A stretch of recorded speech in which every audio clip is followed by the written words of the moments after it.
A sudden hole opened in Earth's ozone layer. An icy current at -180 degrees poured down through the opening. On the beach, a group of girls had no idea what danger was coming. They put on their swimsuits, ready to go into the ocean with their friends. But the moment they reached the shore, they saw something shocking. A massive wall of white mist was rolling in from the sea. Faced with this unbelievable scene, they calmly pulled out their phones, took photos, and posted them on social media. Soon, one girl's father saw the post and rushed to the beach. The freezing current was already dangerously close. Meteorologist Jack ran forward in a panic and told them they had to leave immediately, because once this cold current touched the human body, you would instantly freeze into a solid ice statue. But right after Jack said this, one of the girls suddenly ran toward the ocean. Her boyfriend was still out there surfing. Hearing her cry out, the boy tried to swim back, but it was already too late. The -140-degree cold current swallowed him in seconds. As the girl turned around to escape, she froze into an ice statue in the very next moment. Seeing the freezing current reach the shore, Jack grabbed his daughter and ran for their lives.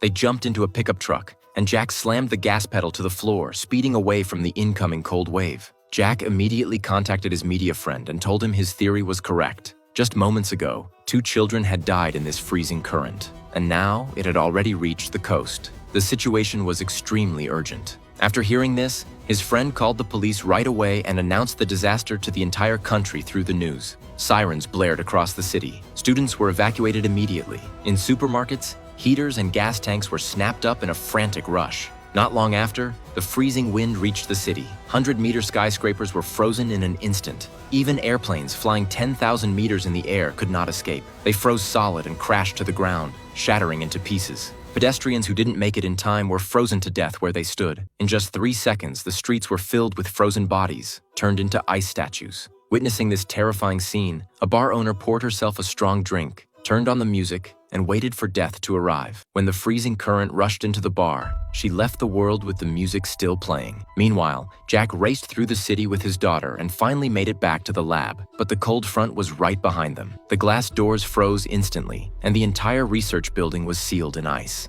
Inside the lab, Jack detected that huge amounts of freezing air were still pouring in through the hole in the ozone layer, and the temperature was continuing to drop. If a solution couldn't be found, within 24 hours, Earth would turn into a frozen ice ball. Realizing how serious the situation was, Jack immediately called the president and explained the scale of the disaster. But the president told him not to worry too much. He claimed to already have a plan. The plan was to load chemical agents into balloons, send them into the sky, and then use fighter jets to blow them up. This way, the chemicals would stop the cold current from advancing. Jack strongly disagreed with the plan, but the president refused to believe him, because this plan came from other scientists. At the same time, London was also hit by the freezing current. Big Ben froze solid and stopped ticking completely. Soon, the entire city turned into a frozen wasteland. The cold wave then swept past the Golden Gate Bridge and surged toward the US mainland. But the Department of Defense followed the president's plan and deployed 300 balloons filled with chemicals into the air. Fighter jets took off from the aircraft carrier. Under the president's command,